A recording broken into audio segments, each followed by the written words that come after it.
आज हम उजाला आज तक के विशेष कार्यक्रम जो आज़ादी के 75वें अमृत महोत्सव पर हम चला रहे हैं उजाला आज तक की तरफ से, हमारे स्टूडियो में आज पहुंची हैं हमारे पास प्रोफेसर डॉक्टर उर्मिला शर्मा जी। हम आज उनसे जानना चाहेंगे। बहन जी, मुझे बड़ी खुशी हो रही है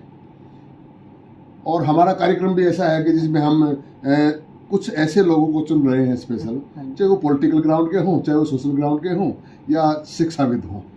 अब आप शिक्षाविद हैं, तो मैं ये जानना चाहूँगा आपसे, ग्रामीण परिवेश से आप पैदा हुए और उच्च शिक्षा के लिए जिस तरह से आपका पालन पोषण हुआ, किस ग्राम से आप बिलोंग करते हैं, अपना शिक्षा दीक्षा कहाँ हुई, इस पर प्रकाश डालिएगा। सबसे पहले तो मैं डॉक्टर साहब आपको बधाई देना चाहती हूँ कि हमारी आज़ादी के अमृत महोत्सव के उपलक्ष्य में आप विशेष कार्यक्रम का आयोजन कर रहे हैं और उस कार्यक्रम के आयोजन में आपने मुझे चुना है। मैं आपका बहुत बहुत तहे दिल से धन्यवाद करना चाहती हूँ। आपने कहा कि आपका तात्पर्य है कि मेरा जन्म, मेरी शिक्षा और मेरा जो लालन पालन है उसके बारे में मैं प्रकाश डालूं। तो देखिए डॉक्टर देहराज, मैं आपसे ये बताना चाहती हूँ कि मैं हरियाणा का एक छोटा सा गांव है जहाँ मेरा जन्म हुआ है और मैं ये कहूँगी कि जहाँ शादी हुई है वो भी ग्रामीण परिवेश है। तो मेरा जो जन्म है वो महेंद्रगढ़ ज़िले के नारनौल तहसील में निवाज नगर के नाम से प्रसिद्ध है जो गांव, वहाँ पर मेरा जन्म हुआ और 10वीं तक की जो मेरी शिक्षा दीक्षा है वो मैंने अपने ग्रामीण स्कूल से की। उसके बाद मेरे को उच्च शिक्षा के लिए मेरे पिताजी ने वनस्थली विद्यापीठ, उनकी जो मौसेरी बहन,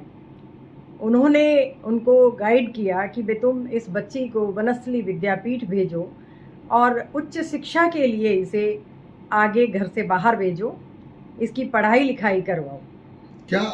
मैं ये भी जानना चाहूँगा, क्या ग्रामीण परिवेश में आपके पिताजी के अलावा, पिताजी की तो प्रेरणा आप बता रहे हैं, और मेरे पिताजी की मौसेरी बहन थी, उस समय उन्होंने लॉ किया और वो लॉ करने के बाद जब प्रैक्टिस करने के लिए तैयारी कर रही थी तो मेरे पिताजी के जो सगे मामा हैं वो क्रिमिनल लॉयर थे नारनौल में, माता दीन जी वकील के नाम से प्रसिद्ध थे। तो वो उनके अंडर में प्रैक्टिस करना चाहती थी। तो मेरे पिताजी से उन्होंने कहा कि श्यामा, मेरे पिताजी का नाम राधे श्याम है लेकिन प्यार से घर में सभी श्यामा कहते हैं, तो वो बोली श्यामा भाई मामा से बात कर और मेरी जो है तैयारी कर, मैं प्रैक्टिस करूँगी। तो वो जब जाती थी तो मैं शायद होंगी उस समय पहली में भी नहीं पढ़ती होंगी, पहली दूसरी में, तो मैं तब से उनको देखती थी और मैं तब तो मुझे समझ भी नहीं थी और मुझे लगता था कि मैं भी बुआ की तरह चलूं, मैं भी बुआ की तरह बोलूं, मैं भी बुआ की तरह बैठूं। तो सबसे जो बड़ा प्रेरणा स्रोत रहा, उन्होंने उस समय कहाँ मैं पहली दूसरी तीसरी में पढ़ती थी, उस समय मेरे पिताजी से कहा तुम इसको बाहर पढ़ने भेजना, ये बच्ची बहुत कुछ करेगी और मैं चाहती हूँ कि इसको पढ़ाई के लिए तुम वनस्थली विद्यापीठ में भेजो। तो ये जो श्रेय है मेरी,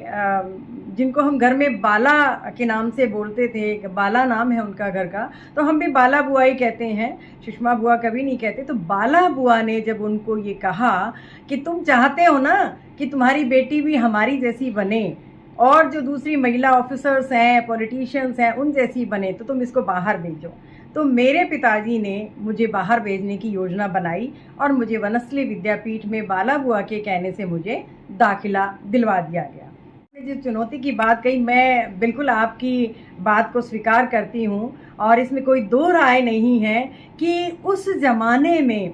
बेटियों को ये कहा जाता था कि ज़्यादा पढ़ाकर क्या करना है, ऐसी उम्र रहते रहते इनके हाथ पीले कर दो और घर के दो काम सिखाओ जो आगे जाकर काम आएंगे, वरना ये कहलवाएंगी कि माँ ने शायद इसको कुछ सिखाया नहीं है। और हमें वही अदब की बातें, वही खाना बनाना, वही झाड़ू कैसे लगाना। हालांकि चाहे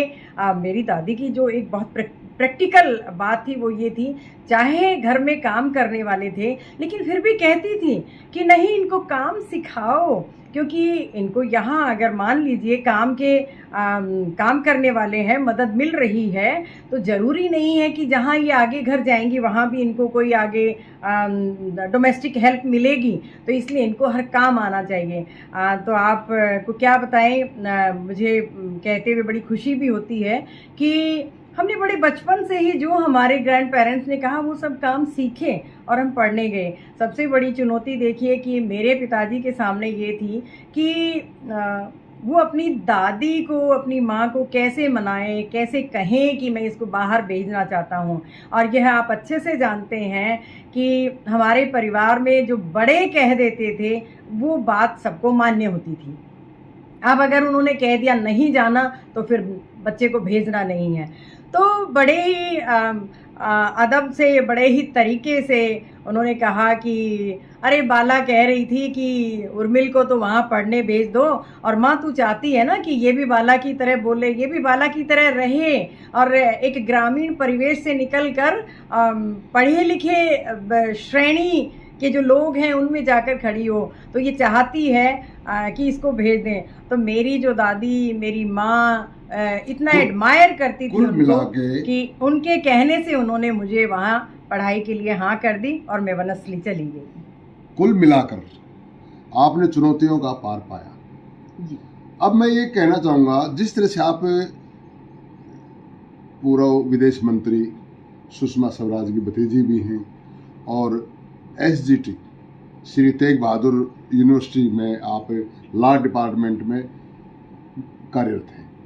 मैं ये जानना चाहूँगा इस हालात में, वर्तमान में आप सामाजिक परिवेश में महिलाओं के लिए भी और सबके लिए क्या संदेश देते? और मेरे पिताजी की मौसेरी बहन थी, उस समय उन्होंने लॉ किया और वो लॉ करने के बाद जब प्रैक्टिस करने के लिए तैयारी कर रही थी, तो मेरे पिताजी के जो सगे मामा हैं वो क्रिमिनल लॉयर थे नारनौल में, माता दीन जी वकील के नाम से प्रसिद्ध थे। तो वो उनके अंडर में प्रैक्टिस करना चाहती थी। तो मेरे पिताजी से उन्होंने कहा कि श्यामा, मेरे पिताजी का नाम राधे श्याम है लेकिन प्यार से घर में सभी श्यामा कहते हैं, तो वो बोली श्यामा भाई मामा से बात कर और मेरी जो है तैयारी कर, मैं प्रैक्टिस करूँगी। तो वो जब जाती थी तो मैं शायद होंगी उस समय पहली में भी नहीं पढ़ती होंगी, पहली दूसरी में, तो मैं तब से उनको देखती थी और मैं तब तो मुझे समझ भी नहीं थी और मुझे लगता था कि मैं भी बुआ की तरह चलूं, मैं भी बुआ की तरह बोलूं, मैं भी बुआ की तरह बैठूं। तो सबसे जो बड़ा प्रेरणा स्रोत रहा, उन्होंने उस समय कहा, मैं पहली दूसरी तीसरी में पढ़ती थी, उस समय मेरे पिताजी से कहा तुम इसको बाहर पढ़ने भेजना, ये बच्ची बहुत कुछ करेगी और मैं चाहती हूँ कि इसको पढ़ाई के लिए तुम वनस्थली विद्यापीठ में भेजो। तो ये जो श्रेय है मेरी, जिनको हम घर में बाला के नाम से बोलते थे, बाला नाम है उनका घर का, तो हम भी बाला बुआ ही कहते हैं, सुषमा बुआ कभी नहीं कहते। तो बाला बुआ ने जब उनको ये कहा कि तुम चाहते हो ना कि तुम्हारी बेटी भी हमारी जैसी बने और जो दूसरी महिला ऑफिसर्स हैं, पॉलिटिशियंस हैं, उन जैसी बने, तो तुम इसको बाहर भेजो। तो मेरे पिताजी ने मुझे बाहर भेजने की योजना बनाई और मुझे वनस्थली विद्यापीठ में बाला बुआ के कहने से मुझे दाखिला दिलवा दिया गया। और आपके जज्बे को सलाम करता हूँ और स्वागत आपका मैं बार बार धन्यवाद करता हूँ। आप हमारे स्टूडियो में आए। देखते रहिए उजाला आज तक। सभी देशवासियों को, सभी दर्शकों को जय हिंद, नमस्कार।